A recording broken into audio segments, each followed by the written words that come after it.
on the internet.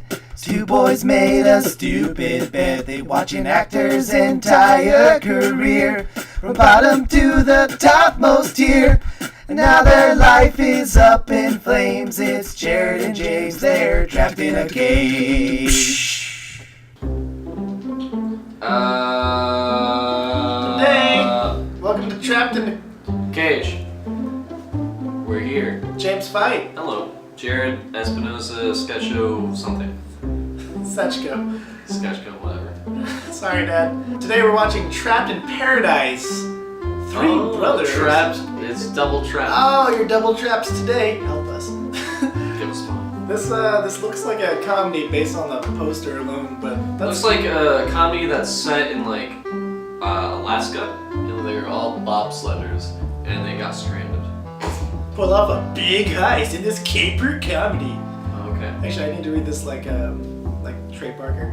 There you go. Bill Furbo, Nicolas Cage, is sick of thievery and has retired from crime to run an upscale restaurant in New York. Sure. Bill is sucked back into the world of crime. I hope that was understandable. What? Dana Carvey and John Lovitz are in this? What? So this has the potential to be okay. Not everything those two tuts are amazing, but that's a good pull. What?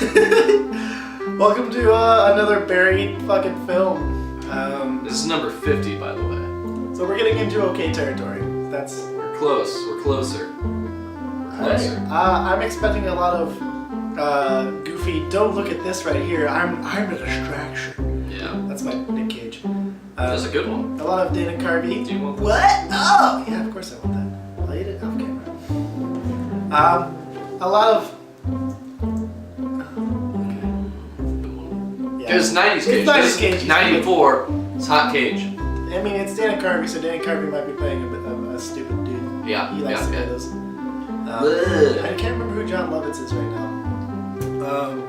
I can see him, but I don't know how to describe There's it. probably going to be an old lady who gets knocked down if this is the 90s. Yeah. There's probably going to be something that is not okay as a joke anymore. And there's probably going to be something that is just classic tension building and weirdness. There's probably going to be a cop who like pulls him over for the wrong reason. What? And they gotta get out. Whoa! Well, we'll see on Trapped in a Cage.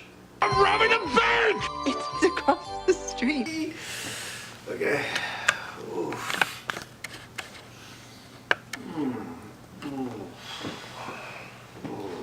I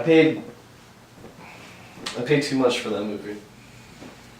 I think whoever produced it paid too much for that movie. I have so many questions about everything. It's not a movie that makes you have a suspension of disbelief, and it's not a good movie for arcs. It's not a good movie. I'll say this: John Lovitz is lovable. I love John Lovitz. Dana Carvey's lovable. They're not written well, but they're lovable. Nick Cage is gold. Oh yeah, Nick Cage is gold. Good, great, good. Love Nick Cage. But it's a very fucking grossly contrived film. It's so The dumb. whole first act is just to sort of set up these characters and then give them Barely. to rob a bank. It doesn't. And so they do it, and through the magic, it's a Christmas movie. Oh yeah, it's a Christmas movie, and they're trapped in paradise. But paradise is a town. It's a town. It's a town where everyone is a small town folk who has a heart of gold, and that changes the three criminals. It's the Grinch. It's the story of the Grinch, but with the Three Stooges. Yep. It's dumb. It's the three wise men. They said in the movie. I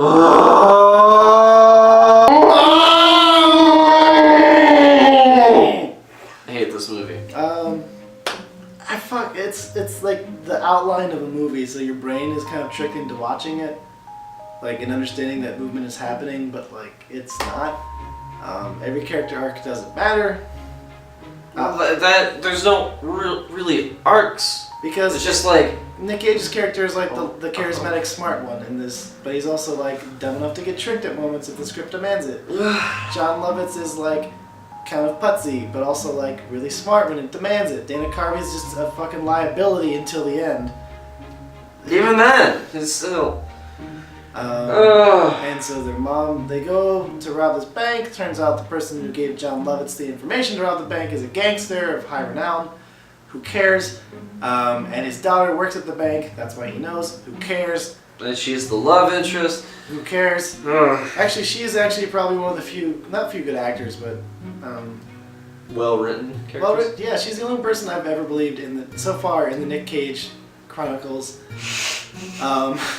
where a female lead is written because the script says it, she's in love with him, right? And there's no real build to that, it just happens, and there's two good moments. One where like they're in a graveyard and like they have a moment and he tries to kiss her and she's like, what are you doing? It was great. It was awesome. And he's like, oh, I'm sorry. And she's like, well, yeah, you should be. And then she leaves and he's like, huh. Yeah. Which was tight. And then at the end of the film, she actually looks like she believes that she's fallen for him and then she's giving this a chance. And I'm like, thank you, actress, whose name I should have looked up. Yeah. But also, why'd you fall in love? Like, there's no reason to fall in love with him. There was no reason. Other than story to man's love. Also, Dana Carvey and John Lovitz's characters broke parole, and the FBI agent's like, I can't believe the only thing we got you on was breaking parole. We're like, that's enough! It's been 24 hours. So the whole town bands together because three wise guys have a heart of gold by the end of the film. They give the money to the church, and so they're like, well, you took down the other bad guys. That we didn't know about. Really, their town was fine until they came. Also, this was the fucking concept, is that why does this small town have $275,000 go into the bank? It's because everyone, to support the bank, sends a little money. So these little town people somehow have enough money to shell out $75,000. And then it gets stolen and they're like, oh no, they're gonna shut down the bank because like the money's gone, so the FDIC will come in. But the money's already gone, so they're gonna investigate anyway. Even if they give it back, it doesn't matter. Nothing matters. Also, high note, the dad from Step Brothers is in it. He's great. He's my favorite line in the movie. There's a three-legged dog that's established beforehand. They do a police raid in a house. The three-legged dog comes stumbling out, and they're like, "We didn't do that, did we?" It's just, and that's it. That's the one good joke this movie has. I waited an hour at least for that joke. Oh, you waited an hour and 34 minutes for that joke. And you're no, hour and 45 minutes. You don't need to watch this movie unless you want to take the Cage Challenge. Which you should take the Cage Challenge. But man, this is... Ooh, this is schlock. Doozy. How did this get higher than Mandolin? Oh shit, you're right! Yeah, that's what I'm saying! It got higher. This is like what I'm genuinely thinking is like, it's ticket sales. I'll take my kid to see this. And then it was this. And I've seen this movie on like made-for-TV stuff, like Lifetime and stuff. Like I'm remembering this now, so like I think that's why people know it. I hate this list. This list is dumb and inaccurate. It's dumb. Fuck you, BuzzFeed. I mean, I know they just took the numbers. The numbers are lies. The numbers is a fucking lie. The system doesn't work. The system does not work. 3 out of 10 cages. I'm gonna give it 4. Why? For the joke? It actually made me laugh out loud, which is the first Cage comedy to do that. Fair. And 2, it had plot structure. All Fair. of it was contrived and horrible, but cast was good. Yeah. And it got me that joke. And even though the writing was lazy, they knew how to do a beat, which is more than I can say about a lot of things we've seen. Fine, I'll upgrade mine to a 4.